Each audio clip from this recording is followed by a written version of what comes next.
Assalamualaikum warahmatullahi wabarakatuh. Semangat pagi anak-anakku. Senang sekali hari ini Ibu bisa mendampingi kalian belajar di rumah. Pada hari ini kita akan belajar tentang bagian tubuh tumbuhan beserta fungsinya. Nah, apa sih yang dimaksud tumbuhan? Dari gambar berikut, menurut kalian mana yang dimaksud tumbuhan? Mana yang dimaksud tumbuhan? Apakah monyet tumbuhan? Bukan. Apakah ayam tumbuhan? Bukan. Yang mana tumbuhan? Bunga. Yang mana lagi?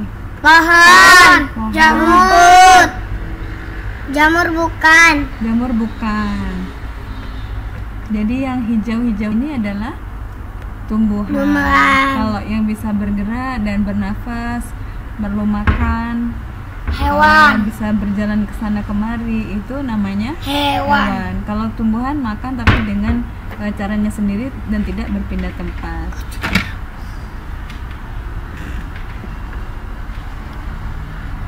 Baik, kita akan melihat video berikut. Apa sih fungsi tumbuhan?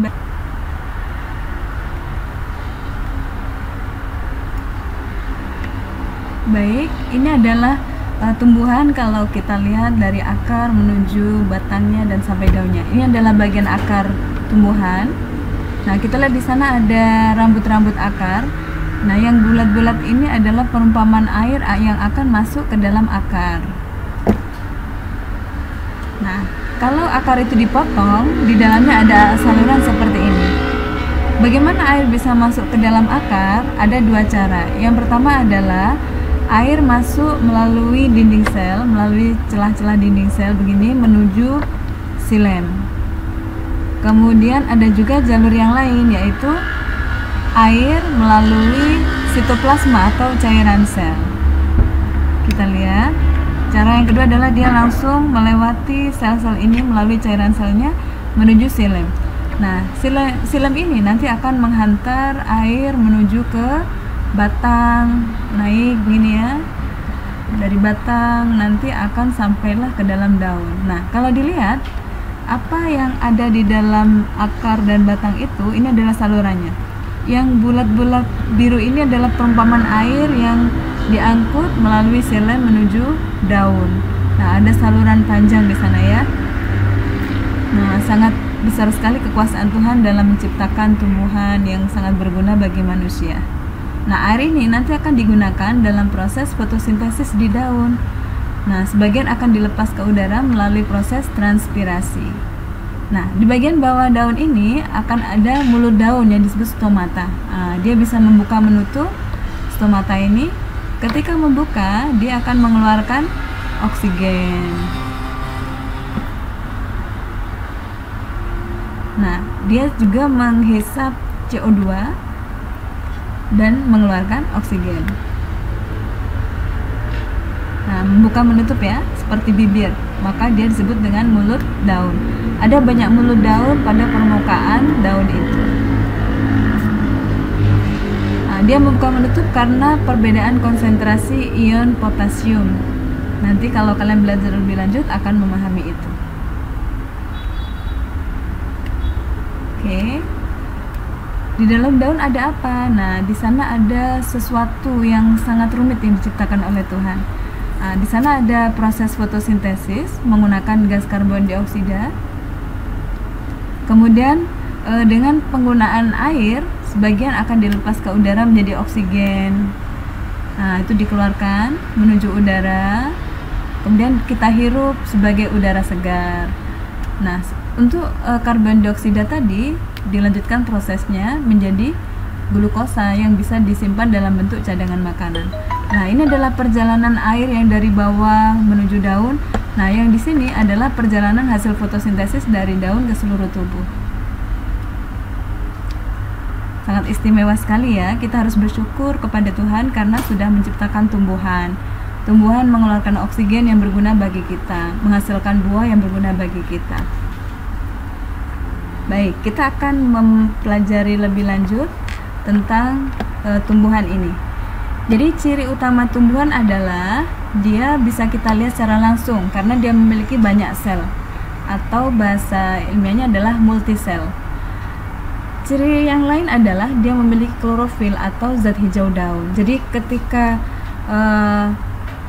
makhluk itu memiliki klorofil, maka dia bisa berfotosintesis. Kalau tadi di gambar semula tadi ada jamur. Jamur tidak bisa dimasukkan ke dalam tumbuhan karena dia tidak memiliki klorofil. Dia bisanya menumpang pada makhluk hidup lain atau parasit, bisa juga menguraikan sisa organisme lain yang disebut saprofit. Baik, sekarang kita akan belajar satu persatu bagian tumbuhan. Nah, kita akan membahas tentang akar ya. Nah, ini bagian akar ada di bawah, berfungsi untuk menopang tubuh tumbuhan. Dia tertutup di dalam tanah. Nah, ketika akar itu dipotong, tadi ada seperti ini, ada saluran yang menjadi jalan air menuju dari tanah menuju ke akar, kemudian ke daun. Nah, ini ada saluran-saluran kecil yang disebut tadi adalah xilem. Jadi fungsi akar adalah menyerap air dan unsur hara dari tanah yang diperlukan untuk proses fotosintesis. Nah, yang kedua, ini adalah bagian batang. Nah, batang adalah ini ya. Batang adalah kelanjutan dari akar. Dia berfungsi menghantarkan air dari akar menuju daun. Kalau dari daun, dia akan menghantarkan hasil fotosintesis ke seluruh tubuh. Jadi di dalam batang itu ada saluran namanya xilem dan floem. Kalau xilem yang menghantar air dari akar ke daun, kalau floem menghantarkan hasil fotosintesis dari daun ke seluruh tubuh tumbuhan. Sebagian ke buah, sebagian ke daun lagi, ke batang gitu ya. Oke, jadi fungsi batang adalah membawa air dari akar ke daun dan mengantar hasil fotosintesis dari daun ke seluruh tubuh. Ini adalah bagian bunga. Nah, bunga ini adalah alat perkembangbiakan pada tanaman. Ada bagian-bagian bunga yang disebut mahkota bunga, kemudian ini namanya putih, yang di samping putih ini adalah benang sari. Nah, ini berfungsi untuk proses perkembangbiakan pada tumbuhan. Sehingga dengan adanya bunga ini nanti akan menghasilkan buah. Nah, di dalam buah ada biji. Biji itulah yang nanti akan meneruskan keturunan dari buah tersebut, tanaman tersebut. Nah, bagian selanjutnya adalah daun. Nah, daun ini banyak atau zat hijau daun berfungsi dalam proses fotosintesis. Apa sih fotosintesis itu? Foto artinya cahaya, sintesis adalah proses pembuatan. Jadi tumbuhan itu memiliki kemampuan melakukan proses fotosintesis. Lebih mudahnya adalah proses pembuatan makanan di dalam tubuh tumbuhan itu. Hasil fotosintesis itu adalah oksigen yang dimanfaatkan oleh makhluk lain untuk bernafas. Nah, proses ini memerlukan sinar matahari. Ada air yang dihisap dari akar menuju daun, kemudian ada sinar yang datang. Air ketika sudah sampai di daun, maka dia akan dipecah menjadi oksigen dan sebagian menjadi energi.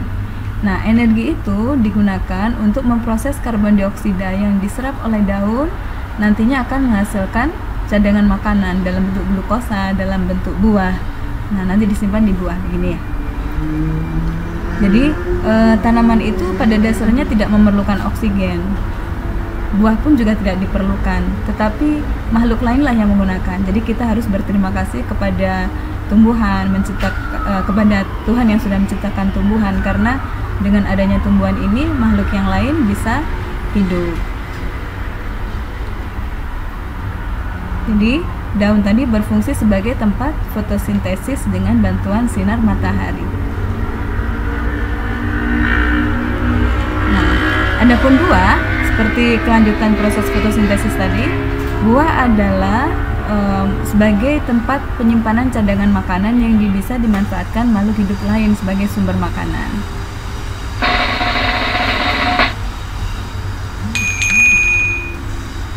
Oke, sekarang kita lihat video berikut. Ya sudah, Assalamualaikum. Waalaikumsalam warahmatullahi wabarakatuh. Hari ini kalian sudah belajar apa? Bagian-bagian tumbuhan. Itu tumbuhan apa itu? Ini tumbuhan tropika. Itu tumbuhan apa, Mas? Tumbuhan tumbuhan cabai. Tumbuhan cabai. Tadi yang sudah dipelajari apa saja bagian tumbuhannya? Coba sih Ibu tes. Mana yang disebut daun? Langsung ditunjuk tanamannya masing-masing. Oke, itu daun. Untuk apa tadi? Fotosintesis. Mana yang namanya batang? Batang. Oke, batang. Untuk mengangkut air dari akar menuju daun. Mana yang namanya buah? Itu buah apa itu? Paprika. Yang itu apa? Cabai. Cabai. Ya, cabai dan paprika adalah buah. Mana yang namanya ranting? Ini. Ranting itu apa ya? Cabang dari batang. Mana yang namanya bunga? Ini. Bunga. Oke, nanti bunga itu akan menjadi buah. Nah, yang kecil-kecil ini tanaman apa ini? Ini kacang hijau. Kalau yang itu yang di keranjang hijau apa? Cabai. Cabai. Coba sih kita lihat cabai. Oh, ini buah cabai kecil ya. Coba kita lihat. Nah, Ini biji. biji. Di dalamnya ada biji. Jadi dalam buah itu ada biji. Biji. Setiap biji nanti kalau Di ditanam akan menjadi sebuah pohon. Jadi dari satu buah cabai sudah bisa menjadi banyak pohon kalau ditanam. Baik, sekarang kita ulangi lagi. Mana yang disebut akar tadi belum ditanyakan? Di dalam tanah untuk menghisap air. Oh, pinter. Mana yang namanya daun? Ini. Oke, mana yang namanya batang? Ini. Mana yang namanya buah? Ini. Oke, mana yang namanya bunga? Ini kuning tua. Iya, nanti bunga itu akan menjadi apa? Buah. Buah. Di dalam buah ada apa? Biji. Biji. Nanti bijinya bisa ditanam lagi menjadi pohon Pohon. lagi. Terus tumbuh buah lagi. Iya, terus menerus. Juga ranting. Oke. Sudah mengerti ya? Ya. Ada pertanyaan? Ada. Apa Sauki? Mengapa daun paprika dengan daun cabai sama?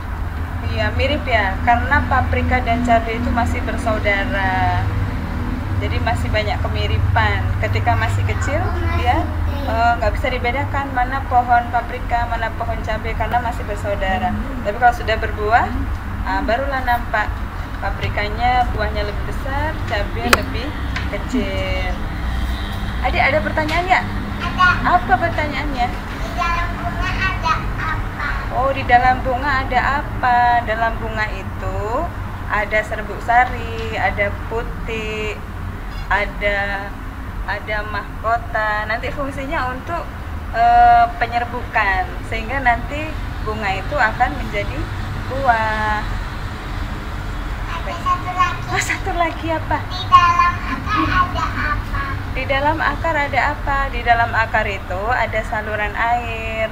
Jadi air yang dari tanah itu nanti ada jalannya di sana, sehingga dia bisa sampai ke daun.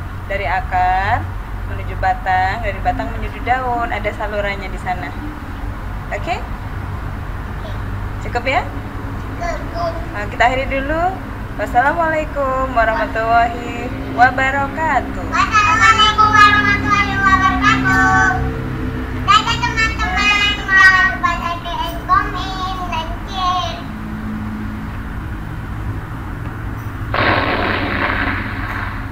Oke, anak-anakku, selanjutnya adalah waktunya latihan soal.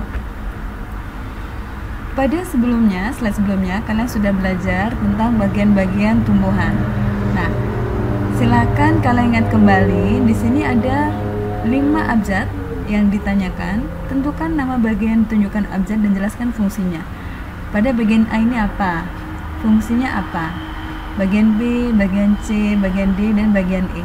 Kalian tulis jawaban kalian di buku, kemudian silakan upload di Google Classroom pada link yang sudah Ibu berikan. Mudah-mudahan kalian bisa mengerjakannya dengan baik ya. Ibu yakin kalian bisa jika tadi kalian menyimak.